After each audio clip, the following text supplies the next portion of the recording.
You come to a town completely devoid of people.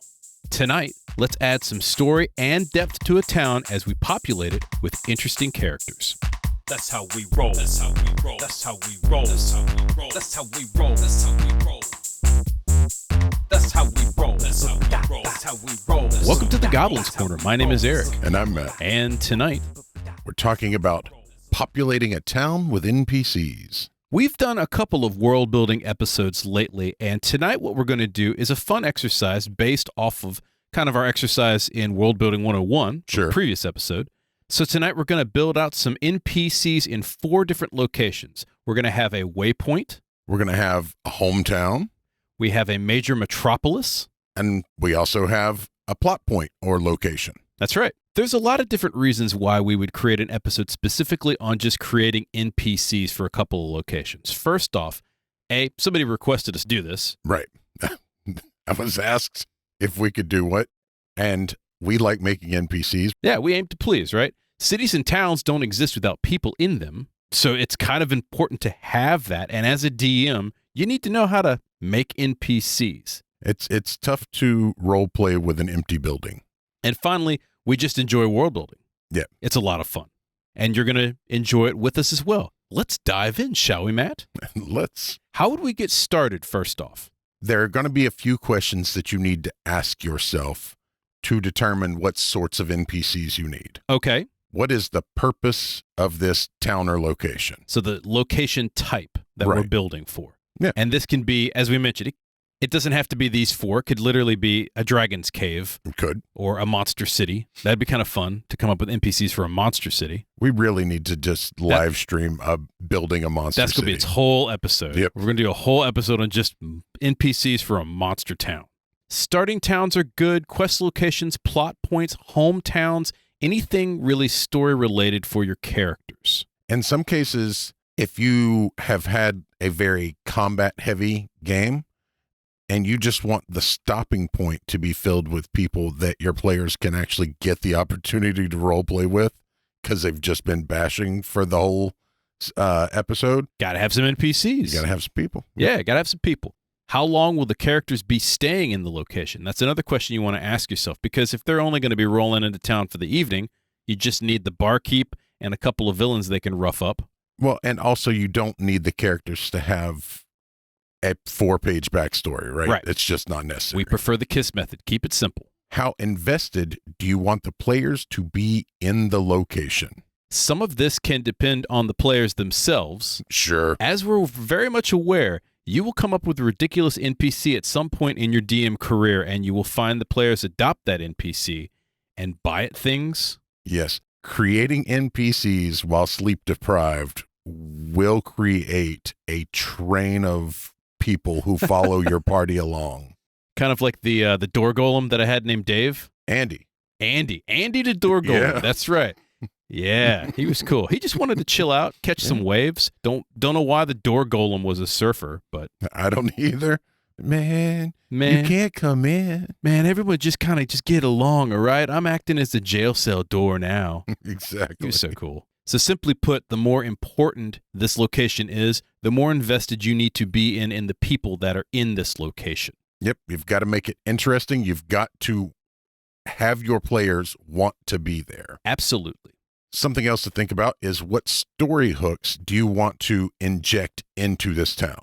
And when we say town, it doesn't have to be town. It could be outside the town, so it could be in the region. Sure. So maybe like the farmlands or surrounding countrysides. It could very well be city-based. Maybe they're undead in the graveyard or what have you. And if you want to start smaller, which we often recommend when you're building a city out anyway, start with people.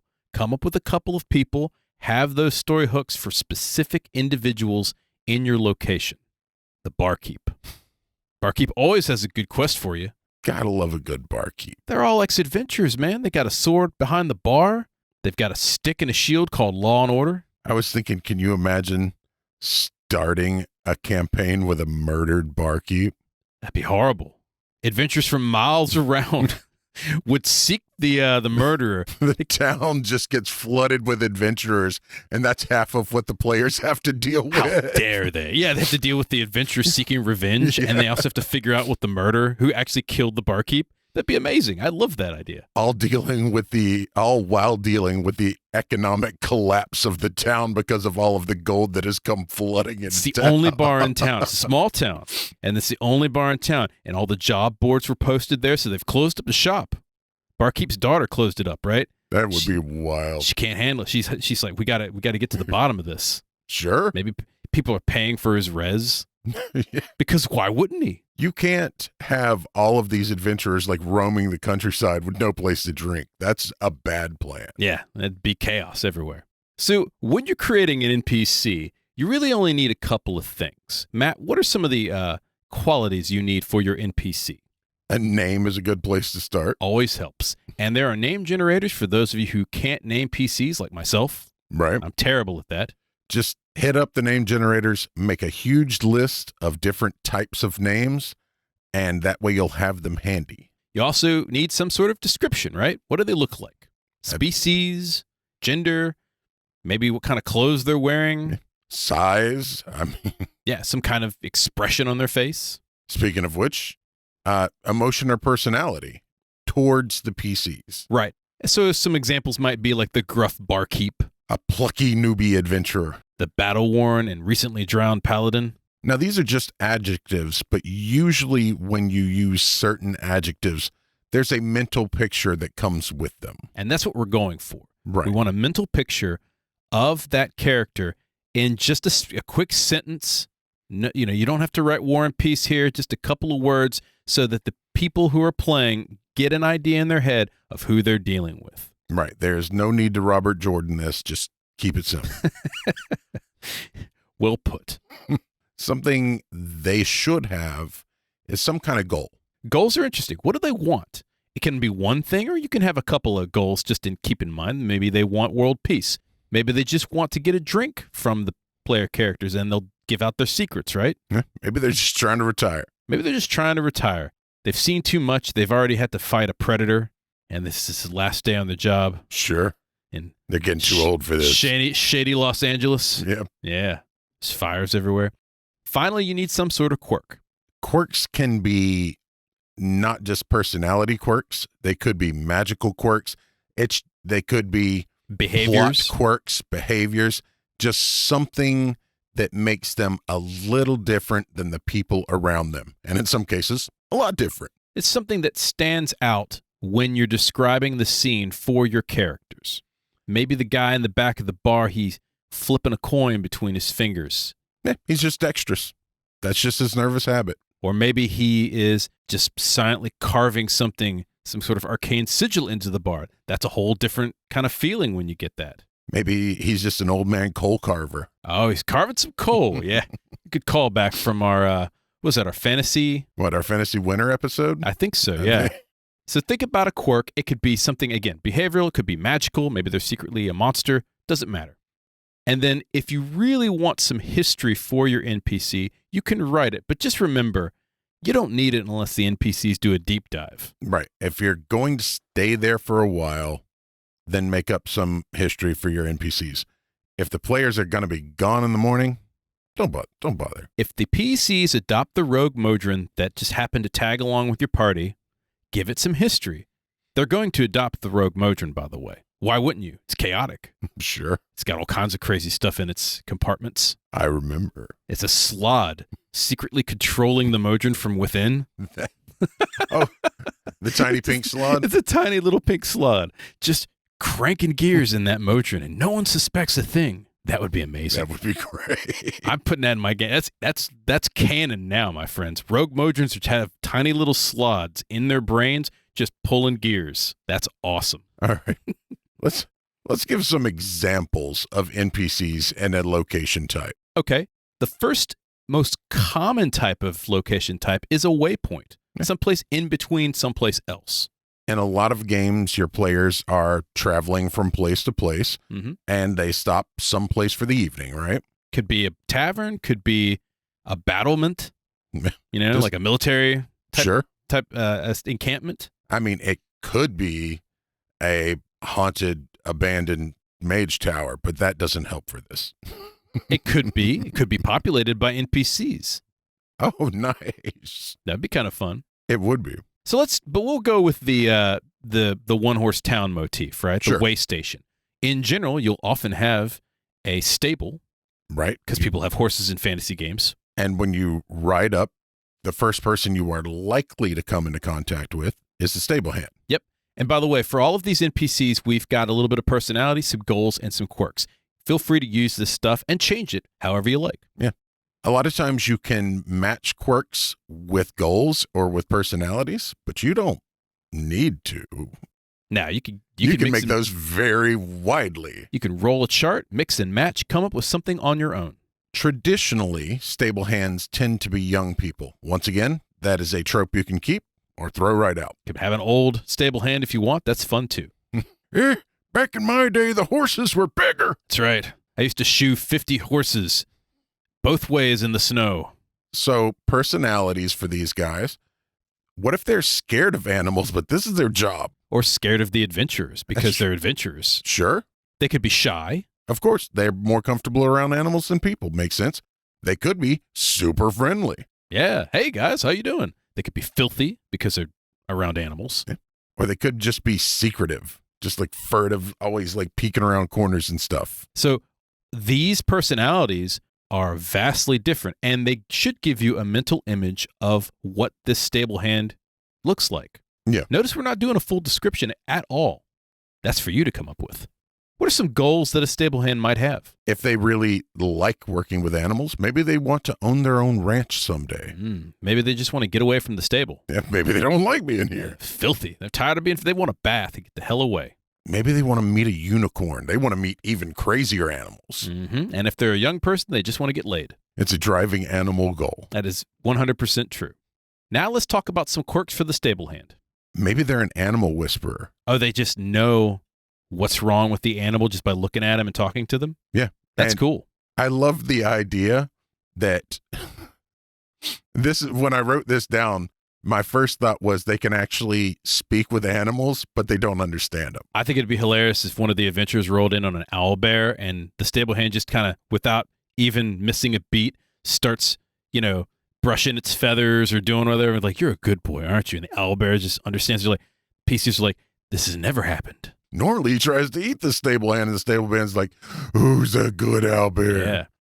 A fun opposite could be they're surprisingly bad with animals. I love the idea of, like, the most docile horse is still trying to bite the crap out of this poor guy. He's got like a bruise on his chest where the last horse kicked him. Yep. Maybe they're a sneak thief. Steal your stuff in the middle of the night from your saddlebags. Or they could just be a drunk. Why not? Why not? Next up, you might have the proprietor or owner of a tavern or inn. I mean, you're going to have to stay somewhere. What kind of personalities are we talking about, Matt? There's the whole variety of human existence, right? But maybe you've got somebody who's just really gruff. Yeah, gruff. Like, what do you want? Gruff innkeeper. I like that. Mothering. Like, oh, it's so nice of you to visit. I love that you're doing the voices along with this. This is great. Yeah. You could also have miserly, right? Some penny pinching. Sure. That comes with the Scrooge McDuck voice. Yes. And then suspicious. Because if you're surviving as the proprietor of a tavern at a waypoint, you're probably suspicious of everyone. Sure, especially depending on where this tavern is located. The next monster could roll through and be disguised as a human. If you're in the Badlands or out in the hinterlands, he doesn't even hide the weapon under the bar. It's literally just sitting on the bar with his hand on it. That's right. Some common goals that a proprietor or innkeeper might have would be to just retire. Maybe they're a former adventurer who wants to go on one more adventure. That'd be fun. Bring the PCs along. They could franchise the bar. That might be a fun goal. Maybe they'd like to establish another Drunken Giant bar. I was just thinking that. But have you been to the one in Waterdeep? Yeah, let's see if it's great. Maybe they want to stop a curse. Just they know about it, and they're just trying to get people to stop it. One of their loved ones is cursed, or maybe they know about a curse up in those hills. Don't go out there. You never know. That curse will turn your head all the way around backwards, just like my old man. Yeah. Now he sits in the back of the bar, whittling coal. There's were-badgers in them there hills. You see this old guy just rocking back and forth in front of the fire, but his head is turned around backwards, staring at you menacingly. Sure. A lot of fun. You'd also have serving folk. These are people that do all of the actual works, and that could also be cooks. And those people tend to have a lot of personality about them. Mm-hmm.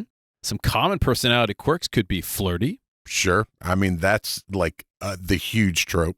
Maybe they're just busybodies, right? Just constantly moving around the bar, what have you. They could be sassy. Of course. Have a viper's tongue. I was literally thinking about half of the Waffle House waitresses and waiters that I've known over the years. I totally agree. Yes. They've got to have goals. One might be to learn bardcraft. That's kind of fun. Maybe they want to be a bard. It was my Piano Man reference. Mm-hmm. Maybe they're just trying to find a rich spouse. That's why they're working here. Or just see the world. Common quirks. The serving folk knows a cantrip. That's kind of cool. I figured if they're trying to learn to be a bard, maybe they picked up a little something. Maybe they're a wizard and they know prestidigitation and they're really good at cleaning. They're the best server. What if they're a spy, though? That would be a lot of fun. Working at a waypoint would be a brilliant way to collect information. You also have general store merchants at a waypoint or traveling merchants sometimes. And both of those have kind of similar personalities I would see in my head. That can make sense. Greedy is a good one. Obviously. Mm-hmm. Generous on the opposite side of that coin. Sure. Curious. Curious would be kind of interesting, and that would be fun to see how they interact with the PCs. Now, these are going to be, because they're merchants, goal-driven people to some level anyway. What if they're just trying to retire to the big city? Oh, yeah. Just make enough money to get a nice house in the major metropolis? That way they don't have to do riding through the wilderness anymore. They can just lay out, enjoy the garden, what have you. Maybe they want to provide opportunity for someone, like a child or something like that. That would be kind of cool. Very goes with the nice merchant, right? Mm-hmm. Let's talk about quirks. I like the idea that maybe they just, in their downtime, work on inventing stuff. That would be neat. That would be fun for the tinkerers, the traveling tinkers as well. Mm-hmm. They just make different things. And what a cool storyline that would be. Maybe they've made something for the PCs to try out.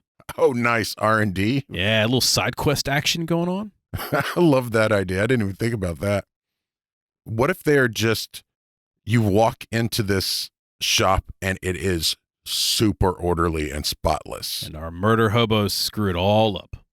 Oh, dear. How delightful. Also, at a waypoint, you would have a rumor monger. Yes. Just someone that just talks about stuff. They're sitting around at the bar all day chatting with all of the people. Some personalities could be drunken. That's always fun. Brazen. Mm-hmm. Silent. But that's difficult for a rumor monger, but... Well, maybe they pass notes. Oh, nice. Mm-hmm. And probably nosy. Yes, because they know everything about everything. Right. Some of the goals, they want the PC to investigate, insert side quest. Right, whatever the rumor is. Go insert that haunted graveyard. They are info merchants. They just want coins for information. Cash money. Or maybe they want help to get somewhere. Maybe they're stuck here and they want to get to the big city, or they want to get to, I don't know. Anywhere else. Anywhere except where they're at. Yep. Quirks could include, they could just be a liar. They're making all of this stuff up. This is perfect for a rumor monger, being a liar. I also love the idea that maybe they're prophetic. That could be fun. What if they're monster in disguise? Yeah. They're totally monsters in disguise. Maybe the rumors that they're talking about this abandoned building that has all this treasure is because they're the monsters and their mate is in the building. And they're sending people to stock the larder, basically. Absolutely. Or they no longer get along with their mate and they're sending somebody to kill them. That'd be hilarious, You're too. in the middle of a family dispute.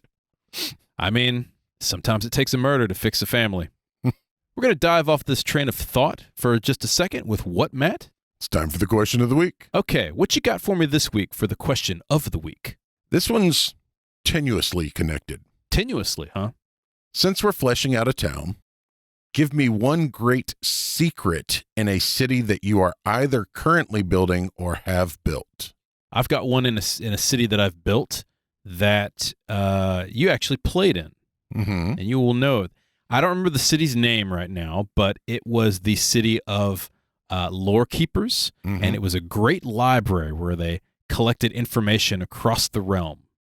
And deep beneath the grand library, in a vast tomb of underwater caverns, there lurked an aboleth. Yeah, and he was the grand librarian. He was the grand librarian. And Yeah. what happened was all of the lore masters would accumulate knowledge over time, and right before they died, they would receive the greatest blessing of all. They would be devoured by the aboleth, and all of their knowledge would be absorbed by the aboleth. Yep. And so they would be preserved for eternity. because it was down there since the seas ran over the land. Yeah. That's the great secret. It's a big lore keeper. And his very erudite aboleth. Friendly. Friendly even, yes. Yeah. I mean, he did eat the lore keepers too, so. But for purpose. Nourishment. But also for lore, yes. Right. What about yourself?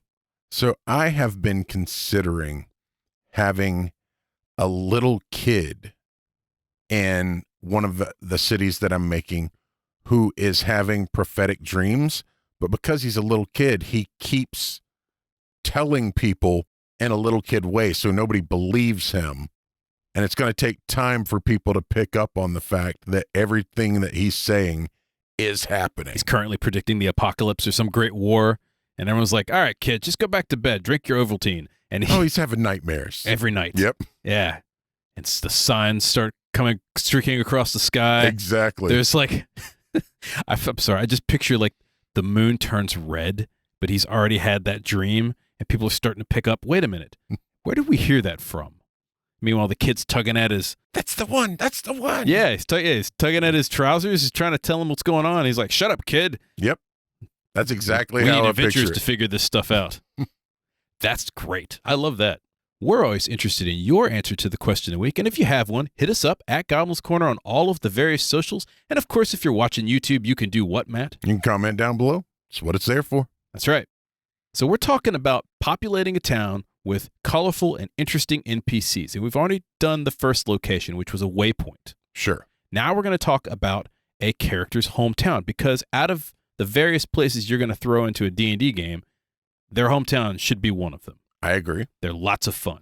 So in addition to the characters we've already described, you could also have a couple other characters in a hometown. And the first one you've got here is a mayor, or some person in charge, right? Right. So describe the personality for me, Matt. You could have them be friendly, like out shaking hands and kissing babies, what have you. Maybe they're just super busy. They're always in the midst of something. Mm-hmm. They could be super aloof because they're the mayor of this town. And all three of those personalities, vastly different types of looks and feels, right? Yep. I like these goals that we wrote down for a mayor. Gain power, money, or reputation.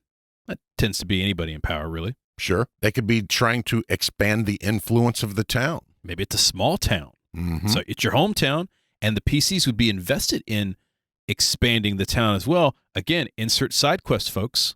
Particularly for low-level adventurers, this would be great. I also like the idea that this guy got elected to the top position so he could just relax. Just to chill. Yeah, do just absolutely delegate everything. Yeah, I love that. Here's some fun quirks. Secretly a doppelganger or evil twin. Sure. Right off rip. Let's make him the bad guy. Make him a monster. Maybe he enjoys the Hobbit leaf. Mm-hmm. That ties into the goals of just relaxing. Take a little sticky icky. Mm-hmm. Yeah. Maybe he hates the job, but keeps getting voted in. Nobody else wants the job. That would be the best part. He wants to quit, but no one else will take the job because no one wants to be the mayor. And so every time there's an election, he doesn't put his name in and still gets voted in. That's right. How delightful. Some other authority figures like cops or guards, captain of the guard. These are also NPCs you'll run into a lot of times. Personality-wise, angry seems to be a good defining trait. Very true. Especially the captain of the guard. Yeah. I picture all the 80s movies where, like, one of the cops has gone rogue and the captain's like, don't tell me that's crap. Yeah. Maybe they're just very well kept, though. Oh, clean, orderly, yeah. Sure. They could be corrupt. Always a possibility. They could also be holy, which would be a fun opposite. Maybe they're a holy knight of some sort. Would make perfect sense. What if they're just surprisingly helpful? In a hometown, this is great. The PCs enter the town, and they're like, where would we find a jewelsmith? Oh, I know where. I can help you with that. Gives you this long description, and the PCs are looking at the guardsman going, I don't know about this guy. He's super helpful. Seems suspicious. Just follow me. I'm Officer Bob, by the way. What are some goals of this authority figure type? I mean, logically, one of them could be just to keep people out of trouble. Maybe they could do as little as possible. That's a good goal. Not a great goal for an authority figure, but seems typical for people. Maybe they're just cruising to get in fights with everybody. They're just one of those people who repress rage, and that's their whole purpose. Just rough somebody up. Yep. Along with their personality, we also have some quirks. One of which I love is they have a third eye. Doesn't have to be on their head, by the way. Nope. I like the idea that they're never going to bring it up. You have to ask. Yes. Or maybe that's a rumor that they have a third eye, but nobody knows where it is. That'd be a fun character rumor for a quirk. Sure. What if they're a failed paladin or cleric? That'd be kind of cool. Maybe they drink whenever someone mentions Odiogs. Don't go down to the sewers. I've seen things that... Seen terrible things. You never understand. Friends and family members are also an NPC that characters will often encounter. These are usually played to assist with character development. And we must stress this point. When you are talking about the family and friends of your PCs, you need to discuss where you are going with these NPCs. Yeah, this should be part of your session 0 at some point before the game is played. Yeah. There could be all kinds of personalities in your friends and family. Here's a couple of examples. Caring. That could be an easy personality trait.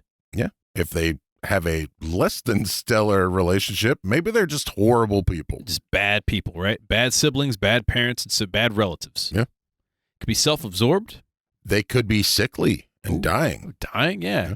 Have a dying mother, dying great aunt. Moving on to goals, a great goal could just be for them to get cured.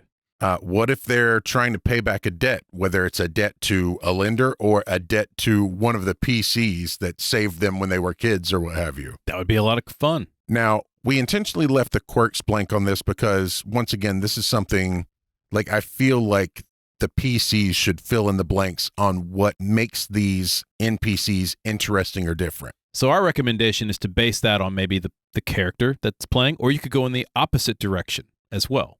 Sure. If you've got a warlock that's summoning infernal packs, maybe they came from an uber religious home. That would be a lot of fun, right? Or maybe they're all infernal worshipers, right? Sure. That also they've got a pet imp that lives around the house, sits in the fireplace. If you have a player that's playing a sorcerer, maybe everybody in the family knows a cantrip. Another NPC in a hometown is a former master. Personality-wise, they can run the gamut, but disappointed seems a good personality for your former master because you've run off to become an adventurer. Yep. On the other hand, if your former master was a former adventurer, maybe they're very proud. Mm-hmm. They could also be protective of you. And remember, when you see the werewolf, it's silver. It's not gold. Right? I packed you an extra lunch. Exactly. Yeah. Some goals of your former master could include retirement. Sure. That's, by the way, is everyone's goal at some point in a game. Mastery of a skill. Yeah. Like especially if you're a blacksmith apprentice or like a craftsperson's apprentice. They could also create a legacy. Maybe they're looking for you to become that legacy. What are some quirks, Matt? Maybe they're a perfectionist, which is why you left. Right? They're just... Possibly. Maybe they're extremely experimental in whatever it is they're doing. Maybe they're just bored. They've mastered their skills so much that they're just bored. They seek a true challenge. Yep. One final NPC that's always fun in a hometown is a rival or a group of rivals. Yes. For personalities, they could be jealous of the players. Mm-hmm. They could be fake friendly. They could be assholes. That sucks. Or it could be an actual friendly rivalry. Yeah, maybe they're both working towards the same thing. Yep. I'm going to be a better martial artist than you, or whatever. And that flows right into goals.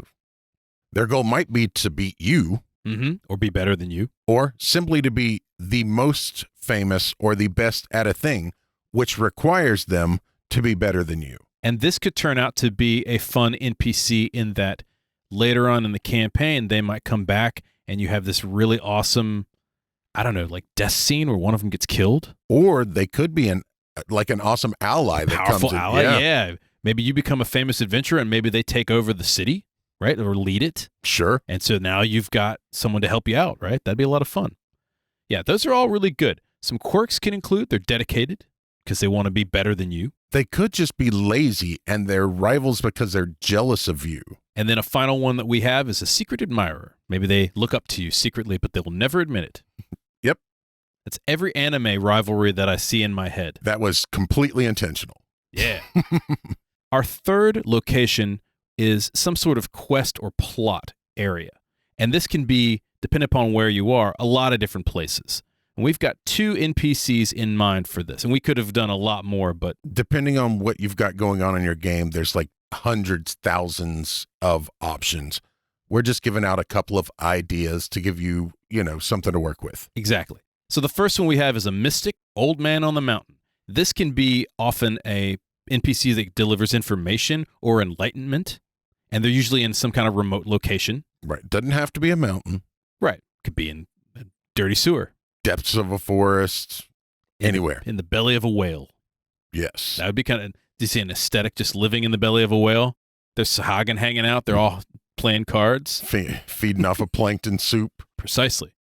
Personality-wise, we find contemplative is often a good personality trait for a mystic. You could really switch it up, though, and make them very, very brash. Just, What are you doing here? What do you want? Or serene. That's another good one, too. Oh, yeah. I like the brash one, though.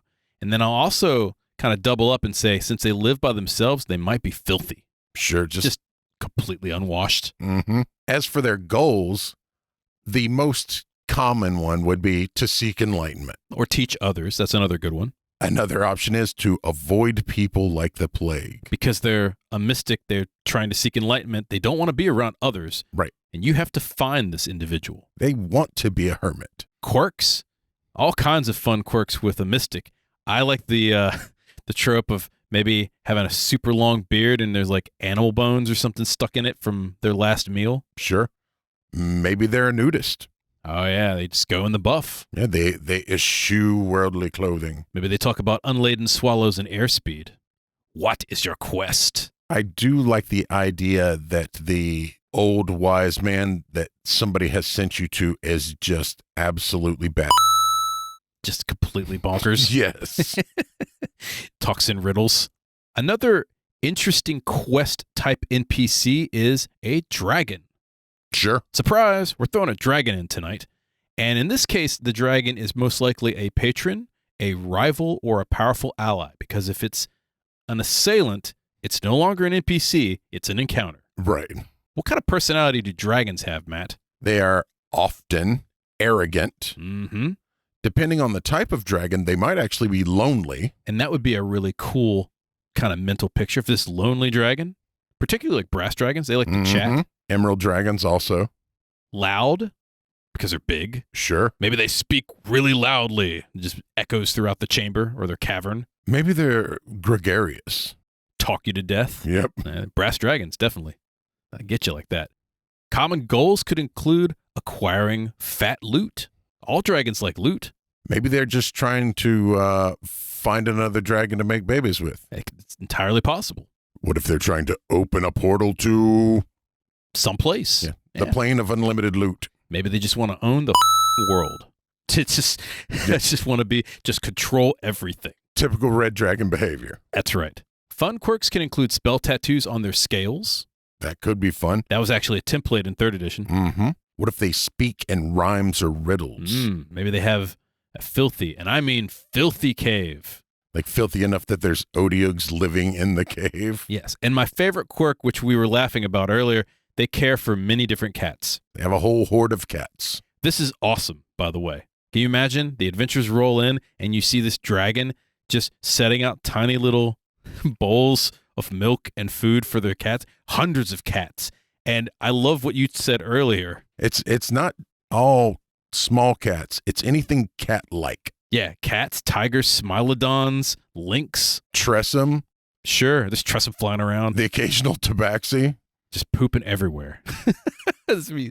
God, what a great mental picture. They're clawing just everything. Yeah, there's like a billion gold couch in the corner that has just been shredded and tattered. Demolished. Yep. Cat hair and fur balls everywhere. There's a furball elemental being summoned by all the cats. Nice. Finally, we have our last location of the evening, a large metropolitan city. Big city. Understand that these large metropolitan cities can include literally everything that we've listed up to this point. And more. And more. That's right. We've got a couple that we think are fun to include in terms of NPCs. The first one is, hey, you're in a big city, you're going to see some street urchins. Yep. Dirty children that see and know everything. Personality-wise, they could be chipper or quick-witted. They can act a lot older than they appear. They've seen a lot of things. That's right. What kind of goals would an urchin have, Matt? Survive another day. Yeah. Get some food in their belly. Maybe they want to become a master thief. That'd be a fun story arc. Maybe they follow the NPCs around. What if they're trying to get revenge for their murdered parents? Yeah, maybe they involve the PCs in that, and then it becomes, again, another side quest, right? Yeah. Oh, I was thinking of like the origin story. Of Batman? Well, yeah, maybe they want to be Batman. That'd also be great, too. Some fun quirks that an urchin might have. I love this first one. Might be a serial killer. So hear me out. They want to get revenge on the people that killed their parents, right? Uh-huh. They don't know who killed their parents. So they're murdering Just everybody. going to murder everybody. Murdering their way to the top. I also think it's hilarious that they might secretly be a fae in disguise. Sure. They're often tiny. Yep. Imagine like an oversized sprite. They skip when they walk. They're just happy. Yep, they're just happy to be here. And the ancient trope, they're actually royalty in disguise. Getting their jollies. Mix and match. They're a royal serial killer. Sure, that could be fun too. Yeah, Jack the Ripper it. I like the idea of a guild leader as an NPC as well. The big boss, big business, right? Sure. This is an NPC you'll often see in a large town. What are some personality traits of a big boss or guild leader? A lot of times you see the one that's just slothful, right? The slothful trope, the Yep. big, heavily obese. I finally made my way here. Now I'm not doing anything else. Got nothing but gold rings and gold silks and everything. Just Mhm. over gold. Cruel is Mm. another common one. Tyrant. Yep. Yeah. They could also be droning. Maybe they're just counting their coins. They don't care about anything else. All they do is talk about crypto. That's definitely a villain. Some goals could include money or power in that order. You need the money To get buy the the power. power. Yeah. To get more money. What are some quirks that a guild master might have? Maybe they play with their rings when they're talking or they're distracted. They could be possessed by a demon. Sure. That would be fun.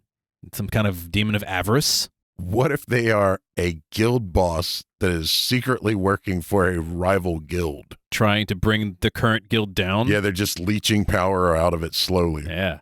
And then this last one is just ridiculous. They dance when no one is looking. Again, these are quirks. They don't have to make sense. And they're good at it. Yes. So like the DC for the perception check is stupid high for no reason. Oh, God. All I can hear is the song, I Want to Dance with Somebody right now. You're welcome for that earworm, folks. Sure. Oftentimes in a large major city, you'll have a religious leader of some sort. Yeah, probably got a large temple. Could be a cleric. Could be just a shaman or honestly, anybody with spiritual intentions. Let's talk about some personalities that you find in that sort of person. They might be extremely pious, obviously. They might be erudite, read a lot of books. They could be glory seeking. Yes. And this last one is fun, celebrant. Sure. You got a lot of party gods out there. There's Oh, no yeah. reason for them to be serious. God of wine, Yep. seeks his cups. That'd be fun.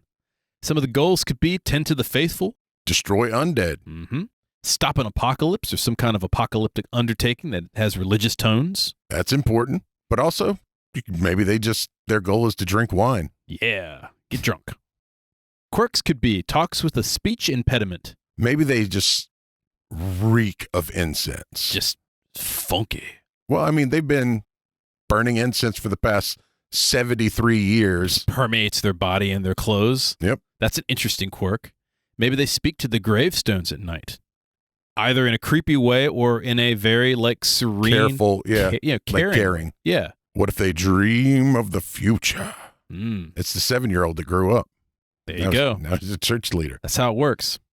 Finally, we have a famous individual, which you'll find in a large major metropolis, and this could be any famous creature. Yeah. Could like a rich debutante, Mm-hmm. Could be an artist, a famous mage. yeah, or a bard for that matter. Yeah. Politicians. Literally anybody that could be famous. Oftentimes, personality-wise, you could see haughty.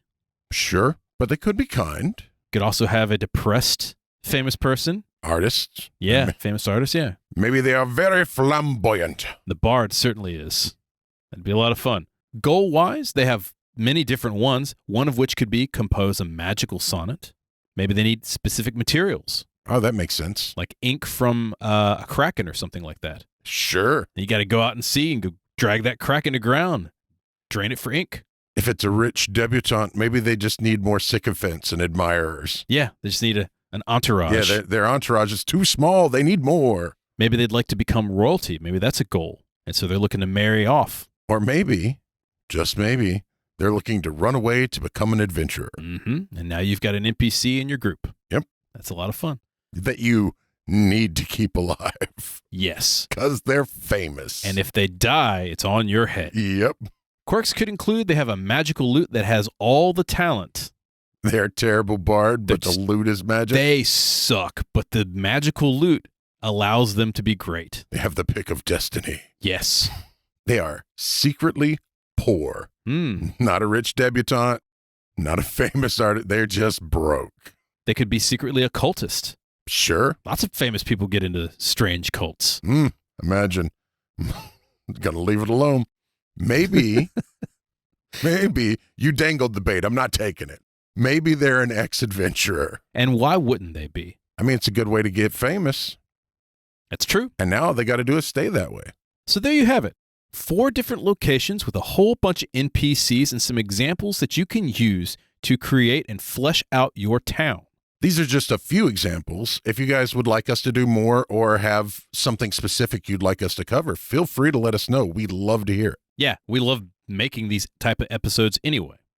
Any questions or comments? Hit us up at Goblin's Corner on all of the socials. Did you enjoy this podcast? We've got a couple more bursting forth from our brains. Subscribe to it on your favorite player, YouTube and Twitch. Click the 5 stars and give us a review on iTunes, Podchaser, or anywhere else you listen to podcasts. If you're on YouTube, hit the like and subscribe button. It helps get our show in front of more people, and it feeds the hungry algorithm. Which is currently stepping forth with no shoes and a bemused expression on its childlike face saying, "Hey, mister, I can help you out." It's got a dagger in its back. Gotta watch the urchins. Gotta watch out for that serial killer urchin. Exactly. That's all the time we have for tonight. Once again, my name is Eric. And I'm Matt. We'll see you next time. Good night, folks.